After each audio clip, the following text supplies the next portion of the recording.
Hey, what's going on? You know who it is. You know what it is. All right, you guys, peep game. Man, when I say I'm just keeping it a buck, I'm keeping it a buck.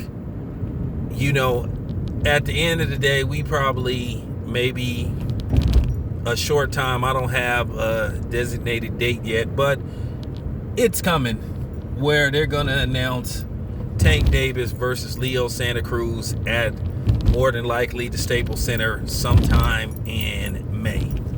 And really a fight that nobody gives a shit about. I just got to be completely honest. Nobody cares about this fight. This fight is going to tank when they put it on pay-per-view. This is the black and brown version of Sergey Kovalev versus Canelo Alvarez. A fight nobody gave a damn about. Nobody cared to see. It was a meaningless bullshit title fight. And it is the same with Leo Santa Cruz versus Tank Davis.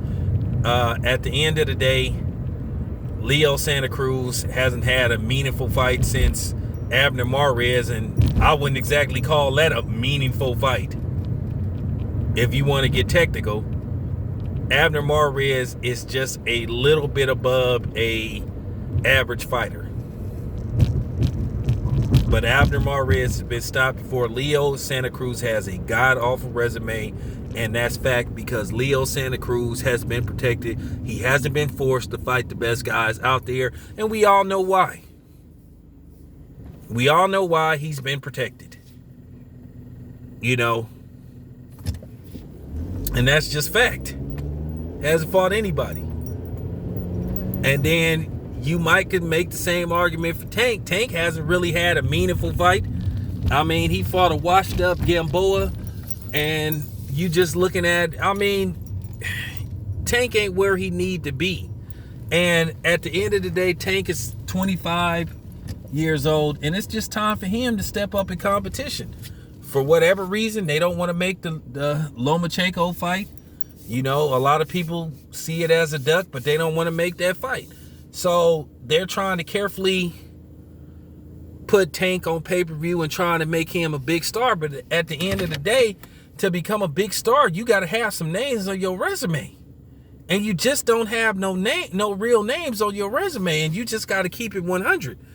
At the end of the day, this fight is going to flop. This fight is going to do terrible. I mean, unless they put together a tremendous undercard.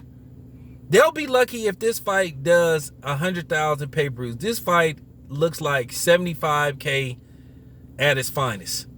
And I'm just keeping it 100. This is going to be an epic flop. You know, somebody got to say it. I'm just keeping it 100. You know, nobody's checking for this fight. Nobody said, boy, I can't wait for this fight. Shit, Jamal James versus Thomas Delome is a more intriguing fight to this fight.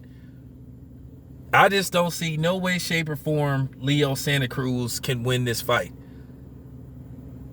I just don't see it. I think that he's going to be a punching bag for Tank, and eventually Tank is going to probably stop him around 6 or 7 rounds.